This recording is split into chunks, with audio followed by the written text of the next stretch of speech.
지난 시간에는 우리가 교회 설립 기념일을 맞이해서 우리가 나의 어머니 나의 교회 사도행전 말씀을 보았고요.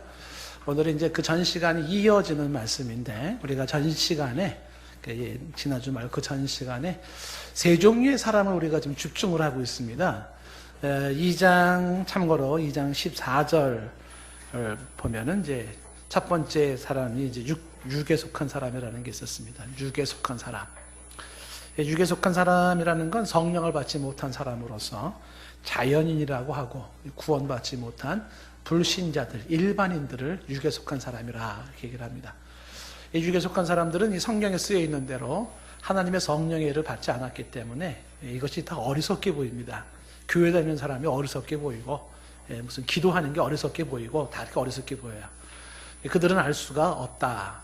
이런 일은 영적으로 분별되기 때문인 것이죠.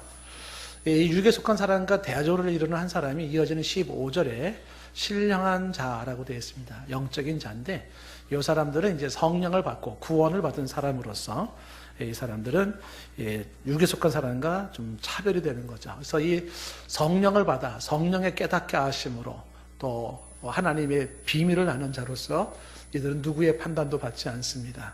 오히려 이 사람들이 판단하는 주체가 될 수 있는 사람이라는 얘기를 합니다. 그래서 이제 2장에서는 이제 육에 속한 사람과 신령한 자를 얘기를 하고서요.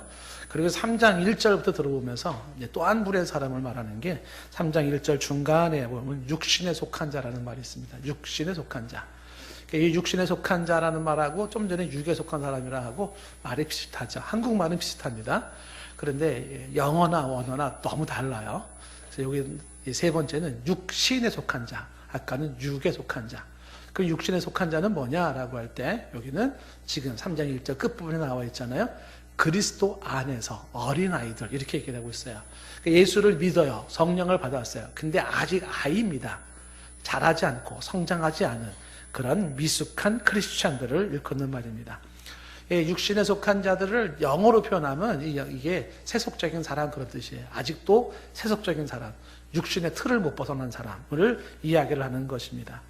조금 더 이 육신에 속한 사람을 얘기한다면 이어지는 2절에 이 사람들은 밥을 못 먹고 젖을 먹는 자라 이렇게 얘기를 하고 있어요. 그래서 젖을 먹는다라는 젖과 밥을 이야기하는 것은 젖을 먹는 건 미숙함을 말하는 것이고 밥을 먹는 건 성숙함을 말하는 건데 아직 성숙하지를 못해요. 그래서 아직도 미숙해서 젖을 먹어야 돼요. 연단도 받지를 못해요. 젖을 먹는 아이이기 때문에. 지각을 사용하여서 선악도 분별을 못해요. 젖을 먹고 아이기 때문에. 그런 신자들이 있다는 거죠.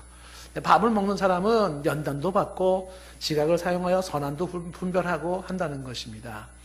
계속해서 이 육신에 속한 사람들, 어린아이 같은 신자들의 특징을 이야기할 때 3절에 이런 사람들에게 나타나는 게 시기와 분쟁이라는 것입니다. 육신에 속하여서 시기가 많고 분쟁이 많아요.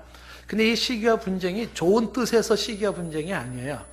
여기서 말하는 시기와 분쟁이라는 것은 아주 의미 없고 하찮은 일로 시기하고 분쟁하는 자를 일컫는 말입니다. 사람을 따라 행한다라고 말하면서 이들의 시기와 분쟁이라고 하는 것은 아주 소모적이고 그 다음에 낭비적인 그런 시기와 분쟁입니다. 예를 들면 이제 이어지는 4절 말씀에 바울에게 속했다. 나는 아볼로에게 속했다. 이렇게 사람을 따라가는 그런 파벌이 형성이 되어졌습니다. 그러니까 육신에 속한 사람들은 유아기적인 신앙이다. 유아기적인 신앙, 유치한 신앙이에요. 그래서 이 사람들은 구원은 받기는 받았는데 아직도 일감입니다. 누군가가 자기를 돌봐줘야 되고 성장하지 못한 상태에서 시기와 분쟁이 많은데 이 사람들의 그 당파 싸움, 이 사람들의 논쟁, 이 사람들의 그 같은 그 첨예한 신경전 이런 모든 것들이 다 뭐냐 하면 도무지 생산적이지 않고 진보적이지 않아요. 소모적이고 낭비적이다라는 거예요. 별로 중요하지 않은 일에 아주 길을 곤두세우고 있다 이런 겁니다. 우리 애기들 키울 때 생각하면 똑같아요. 애기들, 어린아이들의 특징이 뭐냐면 별로 중요하지 않은 일에 아주 예민하고 그리고 아주 그냥 목숨을 거는 경향이 있지 않습니까? 그러니까 사소한 것에 목숨을 거는 사람들일수록 미숙한 사람들의 특징 아니겠어요? 그런 사람들이 있다는 거죠. 그랬을 때 이 육신에 속한 사람과 대조를 이루는 또 한 사람이 있는데 그 사람이 다시 신령한 자로 돌아와서 신령한 자는 이제는 여기 3장에서 말한 신령한 자는 일감이 아니라 일꾼이라는 거예요. 일꾼. 소모성을 가지고 있는 그런 일감들이 아니라 뭔가 업적을 내고 하는 생산성이 있는 일꾼이다. 그래서 3장 5절 말씀에 이제 예로 아볼로 바울을 들면서 아볼로가 뭐고 바울이 뭐냐 이런 질문을 하면서 3장 5절 끝부분에 이들은 사역자들이라는 얘기를 하잖아요. 사역자. 이 사역자라는 게 이제 집사란 뜻이라고 말씀을 했습니다. 일꾼이에요. 종들입니다. 이 사람들은 뭐 하는 사람이냐 하면 별로 의미 없고 생산적이지 않고 무가치한 일에 막 돈도 쌓아오는 사람이 아니라 가치 있고 의미 있는 일을 하는 일꾼들이에요. 일꾼들. 일감이 아니에요. 일꾼들입니다. 그래서 이어지는 6절에 이 사람들은 한 사람은 심는 사람이었고 한 사람은 물 주는 사람이었습니다. 일하는 거죠. 농부로 말한다면 씨 뿌리는 자였고 밭 가는 자였었고 물을 갈고 또 김을 매주고 잡초를 뽑아주면 이런 일을 했던 사람들, 일꾼으로서의 바울과 아볼로를 말을 하고 있다는 겁니다. 7절에 이렇게 말을 해요. 심는 자는 물 주는 이가 아무것도 아니다 이런 얘기를 해요. 그러니까 심는 자도 일꾼이고 물 주는 자도 일꾼인데 이는 아무것도 아니다. 왜 이 아무것도 아니라는 얘기를 하냐 하면 사람들이 나는 바울 편이야 나는 아볼로 편이야 이러고 있으니까 하나님의 일을 하는 게 아니라 하나님의 거룩한 뜻을 추구하는 것이 아니라 나는 바울 편이야 나는 게바 편이야 나는 그리스도 편이야 너는 아볼로 편이야 막 이렇게 나눠지니까 우리는 아무것도 아니다. 우리를 초점을 두지 마라. 지금 고린도 교회 성도들의 그 미숙함이 포커스가 잘못되어 있어요. 인생을 살아가는 포커스가 그쪽에 맞추지 마라. 우리는 아무것도 아니고 잘하게 하시는 하나님이니까 하나님께 초점을 맞춰라 얘기를 하고 있는 것입니다. 8절 말씀에도 모든 이가 다 똑같다 한 가지다라고 말하면서 그 8절에 각각 자기의 일한 대로 자기의 상을 받는다고 말하잖아요. 무슨 얘기겠어요? 8절 말씀이 그냥 각각 자기의 일을 해서 자기 상을 받아라 라는 거예요. 여러분들도 여러분의 일을 해서 상 받는 자가 되기를 바라요. 그냥 일꾼으로서 하나님의 일꾼으로 하나님의 일을 잘해서 상 받도록 해라. 이걸 강조하고 있는 겁니다. 9절에도 강조하는 것은 우리는 하나님의 동역자라고 얘기를 하죠. 서로가 서로를 향하여 적이 아니에요. 함께 하나님의 일을 하고 하나님의 집을 세워나갈 동역자라는 걸 강조하고 있는 겁니다. 그러니까 이 바울과 아볼로를 통해서 보여주는 신령한 자는 바로 성숙한 자로서 하나님의 일을 하는 하나님의 일꾼이다.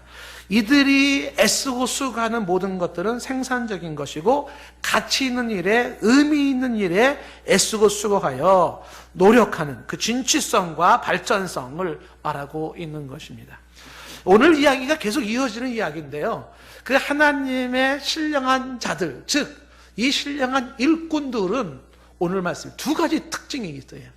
일꾼들, 하나님의 신령한 자들이, 이 신령한 일꾼들이 가진 두 가지 특징이 있는데 첫 번째 특징이 뭐냐면 터가 견고하다는 겁니다. 터가 견고하다. 터라는 말이 이제 기초, 기반인데 기초가 견고하고 기반이 견고하다라는 것입니다. 오늘 10절 말씀에 이런 말씀이 있어요. 10절 중간에 보면 지혜로운 건축자라는 얘기가 나오죠. 지혜로운 건축자가 있습니다. 어리석은 건축자와 차원이 다른 지혜로운 건축자가 있는데 이 지혜로운 건축자의 특징이 뭐냐면 터를 닦는 거예요. 지혜로운 건축자.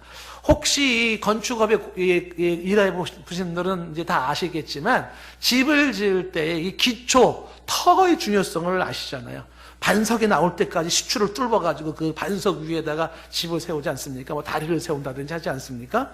그래서 이 기초가 굉장히 중요하다. 지혜로운 건축자는 터를 중요시한다. 터를 닦는다. 이거를 강조하고 있어요. 그러니까 신령한 자들은 기초가 아주 튼튼한데 그 기초의 터가 건실하다는 것을 말씀하고 있는 것입니다. 여기 지혜로운 건축자라는 말이 숙련된 건축자 혹은 노련한 건축자를 말하는 겁니다. 노련한 사람, 숙련된 사람은 기초를 튼튼히 한다라는 것입니다. 이 터를 닦는다, 기초를 중요시 여긴다. 이 말은 우리 한국 사람들에게 특히 좀 눈여겨볼 말씀이라고 생각이 되어집니다. 기초의 중요성, 이 터의 중요성에 대한 말은 특히 우리가 좀 귀담아 들어야 될 말씀이라고 생각이 되어집니다. 여러분들 우리가 1995년도 6월 29일 날 악몽이 있습니다. 지금 우리 여러분들이 또 기억하시는 분이 계시겠지만 강남에 삼풍백화점이 무너졌던 때가 있었어요. 예, 그때 우리 성도님들 중에도 직간접적으로 이렇게 관련된 뭐 여러 피해자들도 있으시고 하는 걸 알고 있는데 그때 뉴스를 한번 좀 보고 계속 제가 한번 좀 설교 말씀을 하도록 하겠습니다. 삼풍백화점이 붕괴된 지 정확히 7분 만에 그 참사 현장을 촬영한 8mm 비디오 테이프가 공개됐습니다. 서울 서초 소방서 측이 촬영한 이 화면에는 백화점을 탈출하던 사람들의 비명과 살려달라는 절규로 가득 차 있습니다. 윤영철 기자가 보도합니다.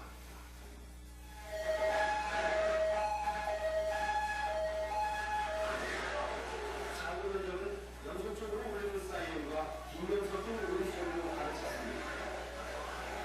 참사 현장을 빠져나온 사람들은 온통 휘투성을 했습니다. 콘크리트와 유리 파편 구성이 있는 도로 위에 그대로 쓰러진 시민은 한둘이 아니었습니다. 요리쇼와 기타 여러 가지에서 아주 전쟁을 방불어가는 그런 상황이었고요. 그동안도 사람들이 많이 태어났습니다. 그런 휘투성이 된 사람들이 길을 아내다가 딸을 보고 나온 어머니는 남편 품에서 실신했습니다. 장도를 백화점에 들어간 어머니를 보다 어린아들은 끝내 울음을 터뜨렸습니다.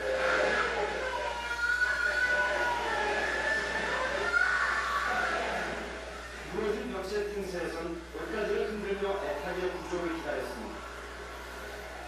백배를 회사운동 구조에 가세했지만 지역 탈출에 이른 멀고도 멀었습니다. 참혹한 붕괴 사고는 6월 29일 오후 5시 40분 그러니까 사고 17분 전부터 여기저기서 나타나고 있었습니다. 갑자기 쿵 하는 소리가 나더니 무너지는 소리가 들리더니 사람들이 피해라 하는 소리와 함께 우리는 5층 비상구로 내려갔습니다. 그 사이 백화점 경영진과 간부들은 고객들을 버려두고 자신들만 대피하기 시작했습니다. 계속 우직근거리던 건물은 정확히 17분 뒤 거대한 폭발과 함께 주저앉고 말았습니다.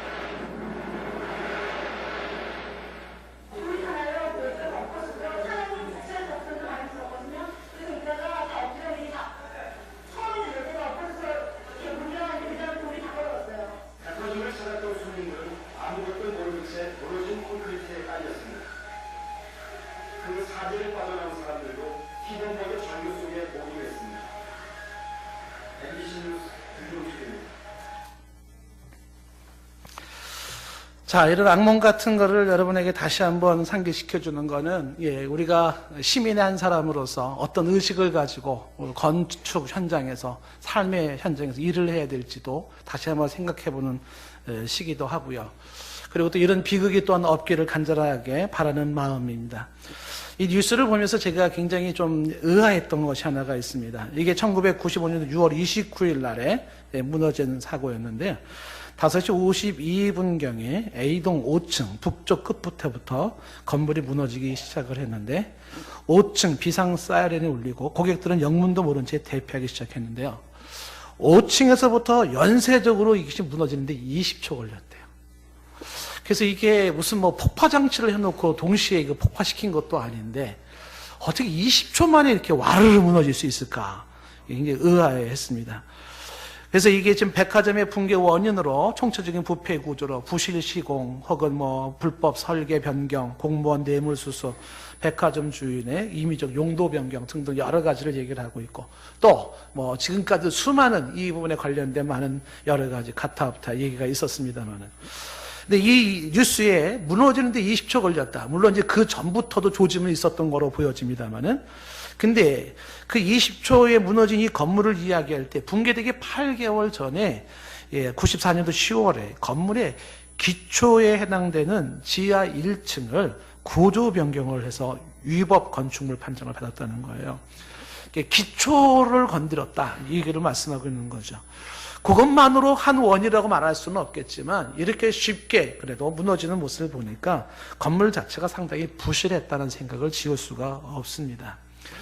오늘 이 말씀을 좀 드리고 싶은 게 뭐냐면 기초의 중요성, 기본의 중요성을 말씀하고 싶은 거예요. 기초나 기본이 견고하게 서 있지 아니하면 무너지는데 20초 걸린다라는 거죠. 이 주는 교훈이 굉장히 크다고 봅니다. 우리가 아는 사상 누각이라는 말과 똑같은 말이죠. 모래 위에 세운 집입니다. 기초가 튼튼하지 못해서 오래가지 못한다는 거죠. 일이나 사물이 그렇다는 것입니다. 우리 한국의 이 기초에 대한 중요성을 특히 강조할 필요가 있는 것은 우리 한국 사회는요, 눈에 보이는 결과 위주의 사회이기 때문에, 성과 위주의 사회이기 때문에 기초를 소홀히 하는 경향이 있다는 지적이 있었습니다. 눈에 보이는 화려함만이 중요하지 눈에 보이지 않는 기초의 중요성을 놓치기 쉬운 우리의 약점인 것입니다. 그래서 학문을 이야기해도 기초 학문의 중요성을 많이 강조를 했고요. 과학을 얘기해도 기초 과학을 많이 강조했던 것을 보게 됩니다. 예체능계도 마찬가지죠. 기초의 중요성을 강조합니다. 그러니까 기초가 안 돼 있으면 진전이나 성과나 진보가 잘 안 일어난다는 것입니다. 그럼에도 불구하고 눈에 보이지 않는 기초는 소홀히 하고, 그리고 눈에 보이는 화려함에 현혹되기 쉬운 우리의 인생, 우리의 정석, 우리의 문화를 우리는 봐야 됩니다. 우리의 신앙도 그렇고 인격도 마찬가지입니다. 기초가 견실하지 못할 때 무너지는 건 시간 문제라는 것입니다. 부실한 기초의 인생은 쉽게 무너지고요, 부실한 기초의 신앙도 쉽게 무너진다는 사실입니다. 오늘 이 시간에 터의 중요성을 이야기하는데, 신령한 사람은 터가 견고하다는 것을 얘기를 하는데, 더불어서 저와 여러분들이 기초의 중요성, 그 기초의 그 기본 골격, 기본의 중요성을 다시 한번 인식하는 저와 여러분이 되기를 바라요. 한국 사람들 중에 속지 말아야 되는 것은요, 눈에 보이는 화려함이 진짜가 아니에요. 속지 마십시오. 화려해 보이고 성공 같고 좋아 보이는 사람들 있죠? 속지 마세요. 무너지는데 20초 걸려요. 자랑이 아니에요. 근데도 그런 반짝거리는 자랑거리로 사람들은 그거를 좋아 보이고 또 그렇게 하려고 하는데, 그게 아닌 것입니다. 진정히 우리 삶 속에서 우리가 추구해야 되는 것은 보이지 않는 그 나의 기본, 그 기초를 건실히 쌓는 것, 이것이 우리의 관심사여야 하고, 여기에 중요성을 둘 수 있는 저와 여러분들이 되기를 바라요. 예수님께서 말씀하시기를 어리석은 자와 지혜로운 자를 얘기할 때, 어리석은 자는 모래 위에 집을 지었다 그러고, 지혜로운 자는 반석에 집을 지었다고 이야기를 합니다. 그러니까 반석에 집을 지은 사람은 지혜로운 사람 같다고 얘기하면서, 마태복음 7장 25절에 주님이 분명히 이렇게 말씀하죠. 비가 내리고 창수가 나고 바람이 불어 그 집에 부딪히지만 무너지지 않는다는 거예요. 왜? 주초를 반석 위에 놓았기 때문이라는 겁니다. 기초가 튼튼하니까 비가 와도 창수가 나고 바람이 불어도 넘어지지 않더라라는 것입니다.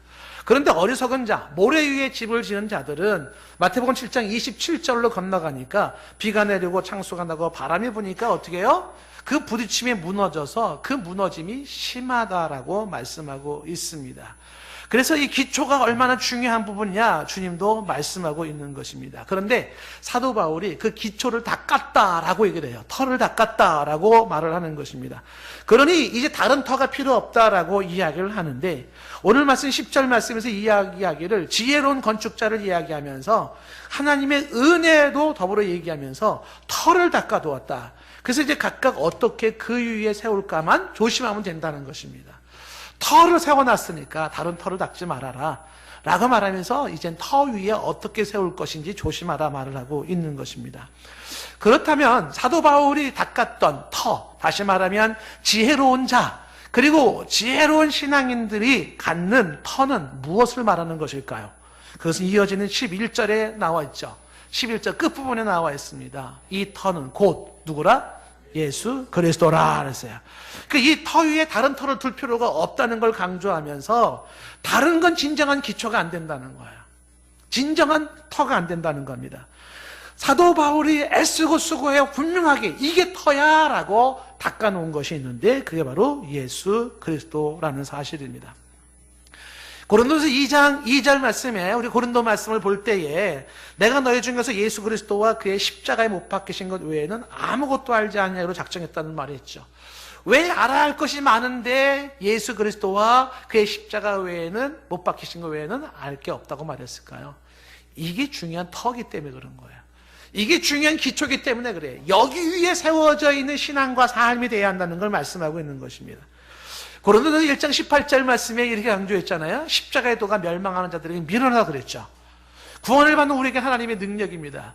예수 십자가 이야기는 많은 사람들에게는 미련하게 들릴 수가 있습니다. 미련해요. 그런 어리석게 보일 수 있어요. 그런데 그것이 그렇게 미련한 게 아니라는 겁니다. 구원을 받는 사람들에게는 그거는 하나님의 능력인데, 예수 십자가가 나를 구원하는 능력이에요. 무엇이 나를 구원을 시키냐면 예수 십자가의 보혈이 나를 구원시키는 거예요. 이 십자가가 능력인 것은, 이 십자가의 도가 능력인 것은 바로 내 모든 죄는 오직 주 예수의 십자가의 보혈로 씻어지기 때문에 그런 거죠. 이것이 능력이 되는 것은 내 영혼의 죽음과 저주의 사슬을 끊을 수 있는 것도 주 예수 그리스도의 십자가의 보혈입니다. 그래서 그것은 하나님의 능력인 것이에요. 이거를 통하지 않고는 그 누구도 구원에 이를 수 없고, 그 누구도 죄사함을 이룰 수가 없으며, 그 누구도 하나님 앞에 영생을 누릴 수가 없어요. 그래서 이 십자가 이거를 외에는 알기를 원치 않았다라고 얘기를 합니다. 에베소서 2장 20절 말씀에도 너희는 사도들과 선지자들의 터 위에 세움을 입었다고 말하고 있어요. 이 사도들과 선지자들의 터가 뭡니까? 뒤에 나오는 얘기잖아요. 그리스도 예수입니다. 그가 친히 모퉁이 돌이 되셨다는 사실입니다. 오늘 이 시간에 저와 여러분들이 신령한 자로서 기초가 튼튼한 사람이기를 원합니다. 묻고 싶습니다. 여러분의 구원의 기초는 어디입니까? 예수 그리스도여야 돼요. 나의 구원은 어디서 온 거냐? 예수 그리스도에. 내 구원은 어디 위에 서야 되냐면 예수 그리스도 위에 세워져 있는 구원이에요. 다른 걸 가지고 구원을 논하지 마십시오. 예수 그리스도로 구원을 논하십시오. 그리스도 위에 서 있는 구원이지. 이게 터가 견고한 사람이에요. 나의 신앙의 기초가 뭡니까? 여러분들의 신앙의 기초가 뭐예요? 어디에 근거한 신앙입니까? 예수 그리스도여야 돼요. 다른 그 어떤 것에 근거한 신앙은요, 모래 위에 지은 신앙 같아서 무너지는데 20초 걸려요. 예수 그리스도 위에 세워져 있는 신앙이 견고한 터 위에 세워져 있는 신앙인 겁니다. 동산교회 기초가 뭡니까? 예수 그리스도예요. 교회가 예수 그리스도를 기초로 하지 않았다면 그 교회 무너지는 거 20초 걸려요. 우리 인생의 기초가 뭡니까? 예수 그리스도입니다. 예수 그리스도를 기초로 세우지 아니하면 그 인생 무너지는데 20초 걸린다는 것입니다. 그리스도를 터로 삼지 않은 구원은 구원이 아니고요, 그리스도를 터로 삼지 않은 신앙은 신앙이 아니에요. 기독교 신앙이 아닙니다. 그리스도를 터로 삼지 않은 교회는 교회가 아니고요, 그리스도를 터로 삼지 아니한 인생은 인생이 아닌 겁니다. 그건 무너지는 인생이 험한 인생입니다. 이 예수 그리스도를 대신할 수 있는 것은 없어요. 어떤 사상도, 어떤 이론도, 어떤 선행도, 어떤 수행도, 어떤 고행도, 어떤 사람도 이 예수 그리스도를 대신할 수가 없어요. 예수 그리스도가 하나님의 능력입니다. 신앙생활을 꾸준히 못하시는 분들을 보면 안타깝습니다. 여러분들 주변에 보시면은요, 한때는 열심히 해요. 참 잘했어요. 근데 이만저만한 이유로 인해서 흔들리기 시작하더니 신앙생활을 안 해요. 그분들 잘 보십시오. 터가 어디에 있었나 보십시오. 십중팔구 예수 그리스도에 서 있지 않아요. 이만저만한 이유에 무너지고 쓰러지는 것이 그렇다는 것입니다. 용비어천가 세종대왕이 말한 시처럼 뿌리 깊은 난간 바람에 아니면서 곧 좋고 여름 하나니. 뿌리가 깊은 나무는 바람에 아니 흔들리기에 꽃이 좋고 열매를 맺어요. 의미 있는 얘기예요. 기초가 튼튼하다는 게, 뿌리가 건실해요. 그래서 바람이 불어도 흔들리지 아니에요. 요동치지 아니에요. 그리고 때 되면 꽃을 피우고 열매를 맺는다는 것입니다. 지혜로운 건축자는 터를 닦는다 라고 얘기했고, 바울은 자신이 터이신 예수 그리스도를 닦아 놓았으니 다른 데 세우지 말아라 말씀하고 있어요. 신령한 자는 하나님 나라의 일꾼인데, 그 일꾼은 터를 어디에 세워놨냐면 예수 그리스도 위에 세워져 있습니다. 예수 그리스도, 우리의 반석 되시고 모퉁이 돌 되시는 예수 그리스도가 우리의 터 위기를 원합니다. 우리의 신앙의 기초가 예수 그리스도요, 우리 구원의 기초가 예수 그리스도요, 우리 교회의 기초가 예수 그리스도요, 우리의 인생의 기초가 예수 그리스도요, 우리의 가정의 기초가 예수 그리스도요, 나아가 이 사회와 대한민국의 기초가 예수 그리스도이기를 원합니다. 이 지혜로운 일꾼들, 신령한 일꾼들, 일감이 아니에요. 일꾼들, 이들은 터가 분명하다. 그리고 또 하나 강조하는 게 뭐냐면, 이 일꾼들은요, 신령한 일꾼들은 두 번째 특징이 그 터 위에 없어지지 않는 공적이 있다는 거예요. 이게 또 뭔 소리입니까? 없어지지 않는 공적. 그러니까 공적이라고 하는 것은 공로나 실적을 말하는 건데, 많은 공로, 많은 실적, 많은 일을 했는데 없어져 버려요. 근데 어떤 건 없어지지 않는다는 겁니다. 지혜로운 자, 즉 신령한 일꾼들은 그리스도 터 위에 없어지지 아니할 공적을 쌓는다라고 얘기를 합니다. 12절 말씀에 두 종류의 재료가 나오는데 금, 은, 보석, 나무, 풀, 짚이 나와 있습니다. 이 두 종류의 이 재료가 뭘 의미하는 거냐? 이게 이제 성경학자들마다 구구한 이론이 나옵니다. 그래서 교인들의 종류를 말하는 거다. 참과 거짓을 구별하기 위한 교리들이다. 그 좋은 교리, 거짓 교리를 말한다. 여러 가지가 있는데 뒷얘기의 말씀을 가지고 연결시켜 보면 이 재료들은 행위의 행위. 각 사람이 행한 행위들, 열매들, 공로들, 실적들을 의미하는 것입니다. 제가 지금 시간에 쫓겨가지고 말이 좀 굉장히 좀 빨라집니다만은, 여기 금은 보석이라고 하는 것은 값비싸고 견고한 것을 말하는 것이고, 나무나 풀이나 짚은 값싸고 허술한 것을 의미하는데, 왜 이것을 금, 은, 보석과 나무, 풀, 짚으로 나누고 이것을 사람들의 행위로 이야기를 하냐 하면, 이어지는 13절 말씀 때문에 그래요. 13절부터 나오는 말씀이 뭐냐면, 각 사람의 공적이 나타난다는 거예요. 각 사람의 공적, 그 사람들의 행했던 사역, 공로, 실적이 나타나는데, 언제 나타나냐 하면 그날에 공적이 밝혀나요. 그날이 주의 날, 심판의 날, 주의 재림의 날인데, 그날에 불로써 나타나는데, 불이 각 사람의 공적에 확 임해요. 불이 확 임할 때 시험한 테스트를 하는 거죠. 그랬을 때에, 불이 임했을 때에 14절 말씀에 누구든지 그 위에 공적이 그대로 있으면, 불이 내렸는데도 타지 않는 공적이라면 상이 있다는 겁니다. 없어지지 아니할 공적이기에 상을 받아요. 그런데 이어지는 15절 말씀에 보니까 그 공적이 불타서 없어져 버리는 게 있어요. 그런 사람은 구원은 받긴 받았어요. 근데 불 가운데서 받는 것 같아요. 공적이 없습니다. 단지 불 속에서 간신히 목숨만 건진 사람에 해당된다는 겁니다. 타서 없어지는 것입니다.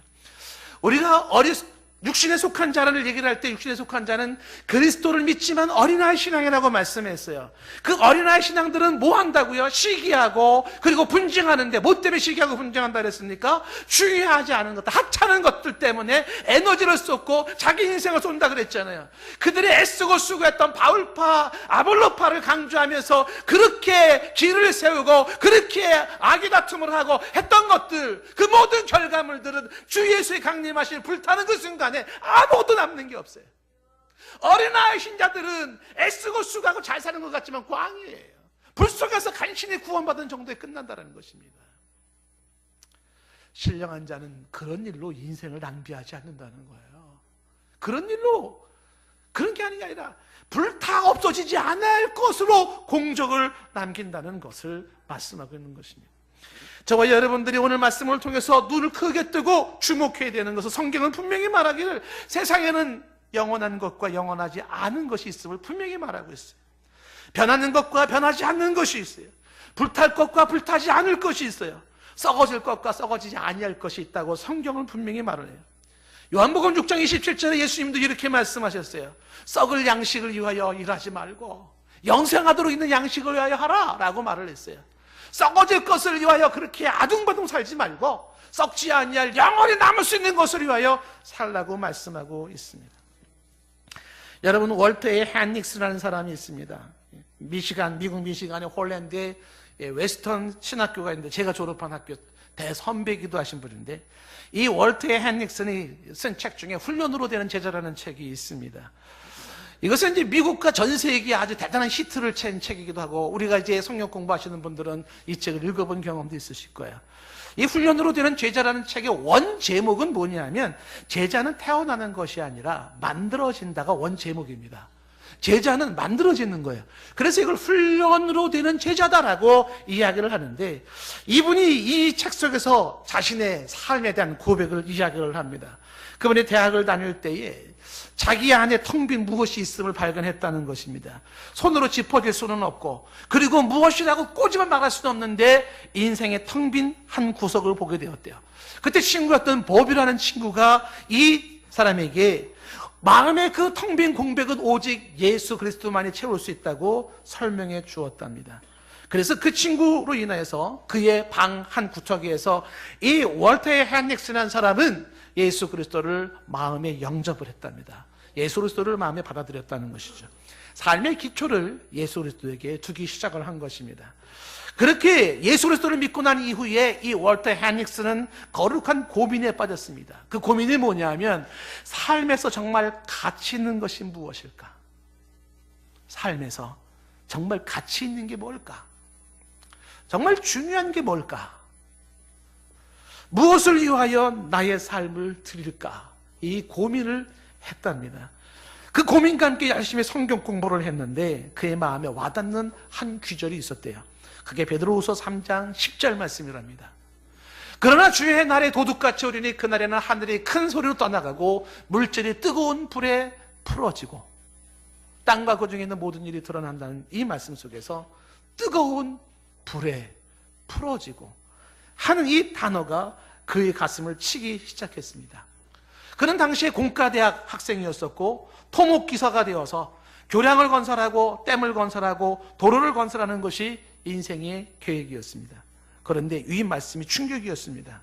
그날의 뜨거운 불에 풀어지고 자신이 힘들어 만든 작품이 한순간 불에 풀어지는 그 모습을 생각하게 된 겁니다.